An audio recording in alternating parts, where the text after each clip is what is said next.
cool scene. I just want to take a second and tell you a little bit about this instrument. My name is William Close, and I invented this instrument. It's titled Earth Harp, and it gets its title from the first time I created it. I actually set up a chambers on one side of a canyon and ran the strings clear across to the other side. So it turned that canyon into a giant harp. World's first Earth Harp. That's where it gets its title. Since then, I've had many adventures with it. I've strung it to the top of mountain peaks before, across fields, in old-growth forests. I've strung it to the Colosseum in Rome, or the Grand Theater in Shanghai. I've been doing skyscrapers. I was in Singapore recently, and I had the Earth Harp set up at the base of a skyscraper. The strings went 300 meters straight up, 1,000 feet. And Guinness was there, and the World Record Association, and they gave it to me. They gave me the world record. So this is a world record harp. Yeah, thanks. You know, every installation is a story and an adventure. It's kind of a sport, actually, setting it up. In fact, I refer to it as earth harping, and it's a lot of fun. This installation was really smooth and quite exciting to do. It took about 3.5, 4 hours to install it. I was up there with a cherry picker, attaching the strings to the building and the tuning blocks. So the way the Earth Harp works, it's a purely acoustic instrument. I just put a little bit of violin rosin on my gloves here, and when I pinch the string and run my hand along it, it produces a compression wave.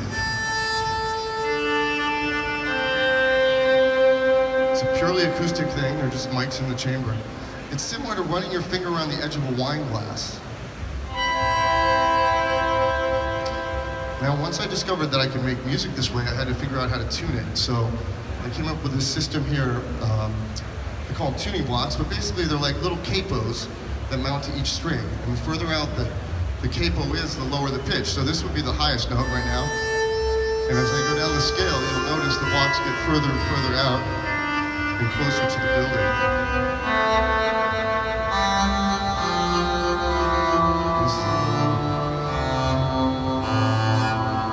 Down to my low F. This is the low F. You can see the block way up there. It's right near the building.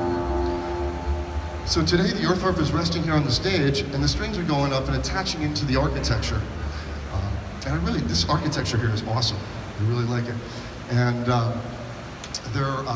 it's using the architecture for the other bridge of the instrument. In fact, this whole plaza and the structure becomes the structure for the instrument. So technically today you're standing on top of a musical instrument. It's kind of cool, or inside it. So let's see, one other thing about the Earth Harp. Oh, these outside strings. These are kind of interesting. I know there are a lot of musical minds out there, so I'd like to share this fact. These are called sympathetic strings. You'll notice I never play them. But what happens is the vibration from playing all these inside strings goes down into the bridge, transfers over into these strings, and actually activates them. So even though the sympathetic strings are never played, they are making sound. It's one of the things that gives it that sort of big, sort of reverberant sound. Well, I think that's pretty much Earth Harp 101. And yeah, thanks for coming out. I'm going to play a little bit more. Yes. What a beautiful group of people here today. Yeah, really awesome.